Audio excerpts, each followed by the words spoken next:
नमस्कार गणेश भक्तांनो, आपल्या आध्यात्मिक प्रवासात तुम्हा सर्वांचे स्वागत आहे। कोणत्याही कार्याची सुरुवात ही गणपती पूजनाने केली जाते। प्रथम गणपतीचे शुभ आशीर्वाद लाभले की सर्व विघ्न दूर होऊन यश, प्रगती, सुख, समृद्धी प्राप्त होऊ शकते।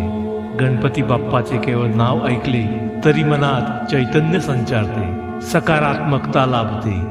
गणपतीचे महात्म्य महत्ती वर्णावी तेवढी कमीच आहे। गणपती बाप्पा हे अबालवृद्धांचे आराध्य दैवत। गणपती हाच सृष्टीचा निर्माता, कर्ता असल्याचे मानले जाते।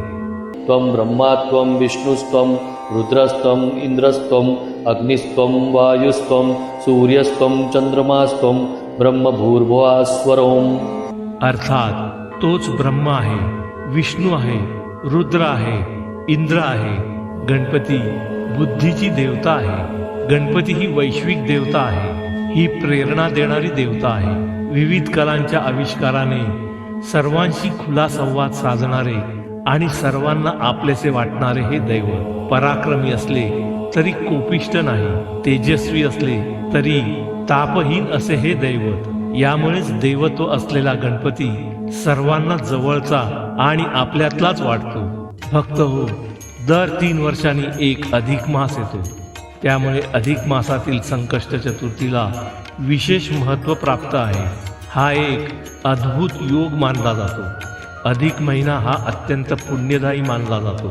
या काळात केलेले व्रत, जप, दान आणि उपासना यांचे फळ अनेक पटींनी वाढते। अधिक महिना हा अतिरिक्त आणि पुण्यवर्धक महिना मानला जात असल्याने या काळात केलेल्या गणेश उपासनेला विशेष धार्मिक महत्त्व प्राप्त होते। अधिक महिन्यात केलेल्या पूजनाचे पुण्यफळ 10 पटीने मिळते अशी लोकमान्यता आहे। त्यामुळे अधिक महिन्यातील संकष्ट चतुर्थी गणपती उपासकांसाठी विशेष महत्त्वाची मानली गेली आहे। तसेच संकष्ट चतुर्थीला गणपती बाप्पांसह महादेव, शिवशंकर आणि पुरुषोत्तम मास असल्यामुळे श्री विष्णू या दोन्ही देवतांचे केलेले पूजन, नामस्मरण, जप अधिक शुभ पुण्यफलदायी मानले गेले आहे। या दिवशी लोक सूर्योदयापासून चंद्रोदय होईपर्यंत उपवास करतात। यावर्षी अधिक ज्येष्ठ मास असल्याने जून महिन्यात अधिक मासाच्या कृष्ण पक्षाच्या चतुर्थी तिथीला विभुवन संकष्टी चतुर्थी म्हटले आहे। ही तिथी बुधवार 3 जून रोजी येत आहे। यावर्षी विभुवन संकष्टी चतुर्थीला सर्वार्थ सिद्ध योग तयार होत आहे, ज्या दरम्यान विघ्नहर्ता भगवान गणेशाची पूजा केली जाईल। गणेश पूजनेनंतर रात्री चंद्राला नैवेद्य दाखवून त्यानंतर उपवास सोडला जातो। सर्वार्थ सिद्धी योगा दरम्यान उपवास आणि उपासना केल्याने तुमच्या सर्व इच्छा पूर्ण होतील। विभुवन संकष्टी चतुर्थी ही एक विशेष संकष्टी चतुर्थी आहे, जी अधिक मास अर्थात पुरुषोत्तम मास या कृष्ण पक्षातील चतुर्थी तिथीला येते। विभुवन म्हणजे वैश्विक विस्तार आणि आध्यात्मिक संरक्षण।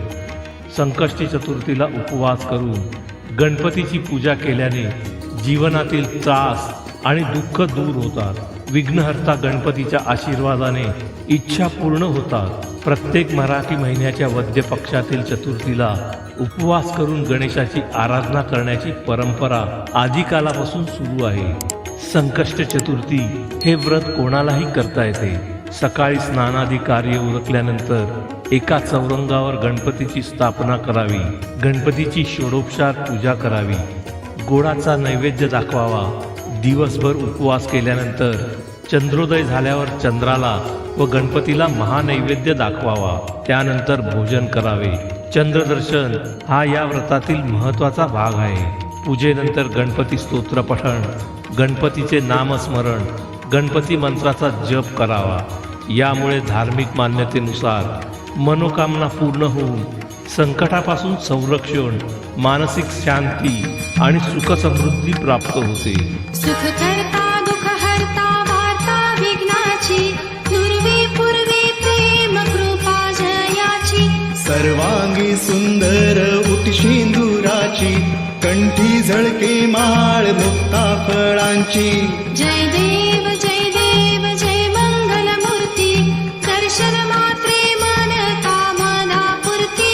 जय देव रत्न खचित परा तुझ गौरी कुमरा चंदनाची ओटी कुमकुम केशरा हिरे जडित मुकुट शोभतो बरा रुणझुंती नुपुरे चरणी घागरिया जय देव जय मंगल मूर्ती दर्शन मात्रे मन कामना पूर्ती जय देव लंबोदर पीतांबर फणीवर बंधना सरळ सोंड वक्र तुंड त्रिनयना दास रामाचा वाट पाहे सदना संकटी पावावे निर्वाणी रक्षावे सुरवर वंदना जय देव